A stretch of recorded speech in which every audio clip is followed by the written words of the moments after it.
Okay, this is an instructional video on paper piecing. We're going to start with template G. As you can see, I like to write what colors I'm using on each square. It just helps me stay organized. I already have my 4 pieces of fabric here ready to go. I have my 2 different sizes of add-a-quarter rulers. You can make do with just one, but I like to have the little one for the majority of the time and the long one just when I need it. Before you begin, I would suggest setting your stitch length on your sewing machine to a 2. That way, when you rip your paper off the back, you don't pull your stitches loose. I printed my templates on regular old printer paper, so you can do that if you'd like. The paper made for paper piecing will tear off easier. It's also easier to see through. So that's just if you want to buy that template paper, feel free, but you can do it with regular printer paper. So let's get started here. We're just going to start off square number 1. You can see G1. Okay, and we're going to just put a little dab of glue on that. And then we're going to take our first square of fabric and put it over that. And we just want to make sure that when we do, we're covering our seam allowance on both sides. This whole white edge is our seam allowance. These black lines are the sew lines. So we're going to do that. We're going to make sure we completely cover it. And then what we're going to do is we're going to fold on the black line in between spaces number 1 and number 2.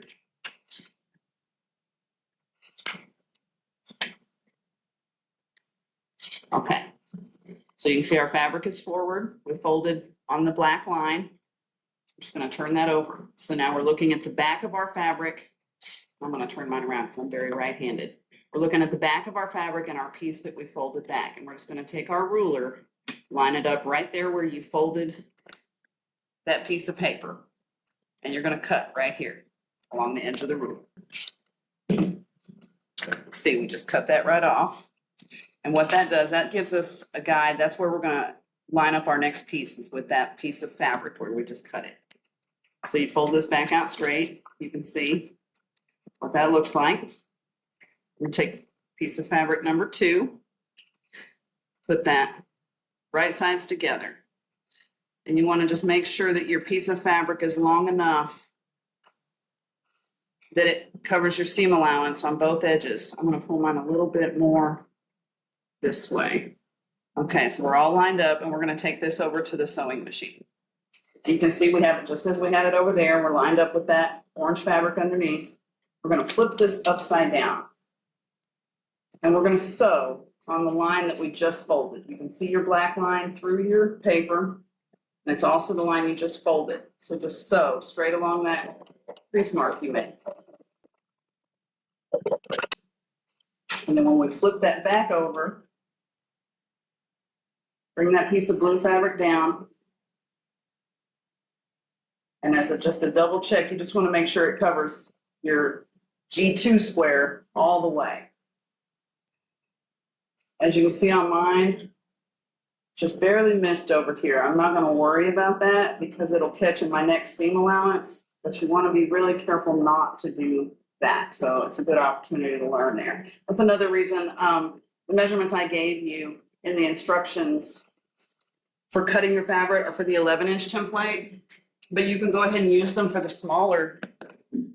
You can go ahead and use them for the smaller templates because sometimes when your fabric is really close to the right size, you'll wind up ripping a lot of seams because you get them like this, just a hair short on a corner. So sometimes it's just easier to use a bigger piece of fabric. So now that we've got piece 2 attached, we're going to move on to piece 3. And what that means is we're going to fold on the next line, the line between number 2 and number 3. We're going to fold along that line. So you can see this is our fabric up, our paper folded back. We're going to flip that over. So now our fabric is down, our fabric is face down, and our folded back piece of paper is looking up at us. We can see 3 and 4.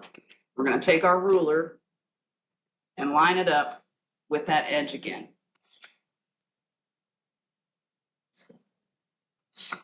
And we're going to cut right along the edge of the ruler again.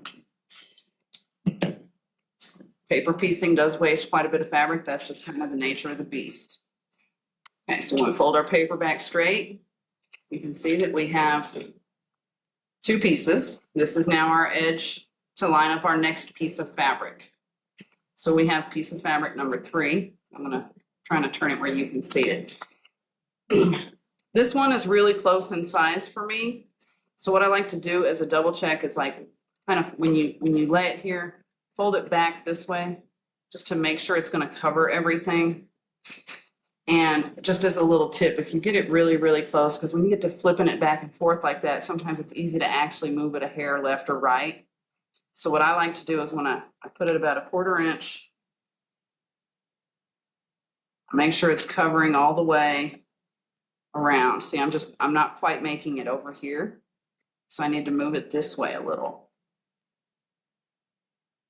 So what I'm going to do is I'm going to put a small mark right here so that when I flip this over to line it up, I can see that that piece needs to hit that blue mark when I line it up so that I know I have it enough, but my directions left and right far enough.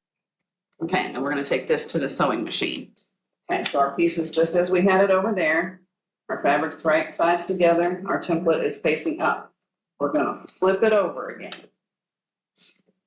Try not to let any of that move when you flip it. And again, we're going to sew on the line that we just folded. You can see it through your paper.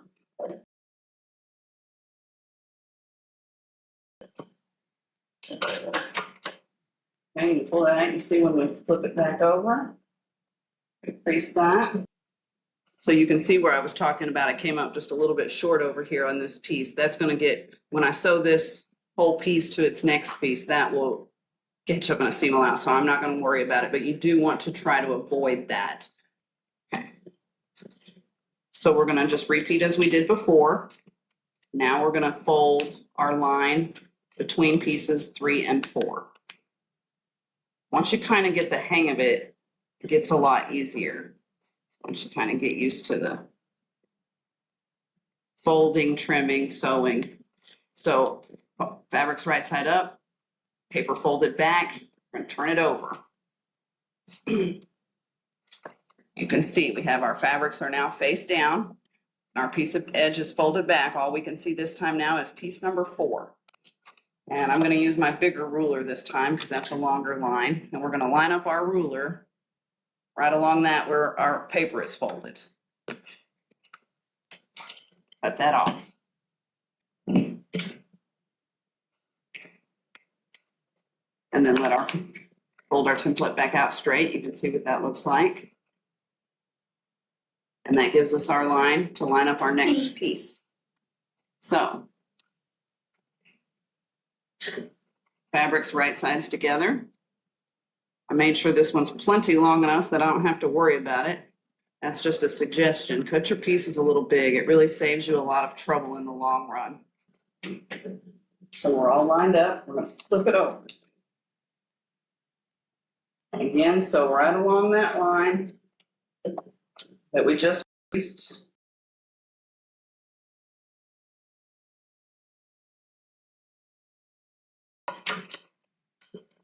You can see when we fold our paper back over, increase that.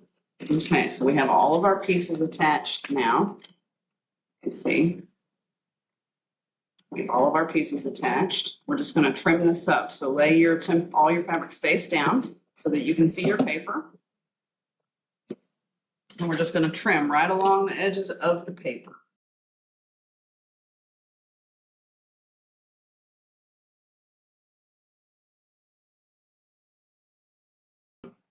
Now you can see that we have a completed G.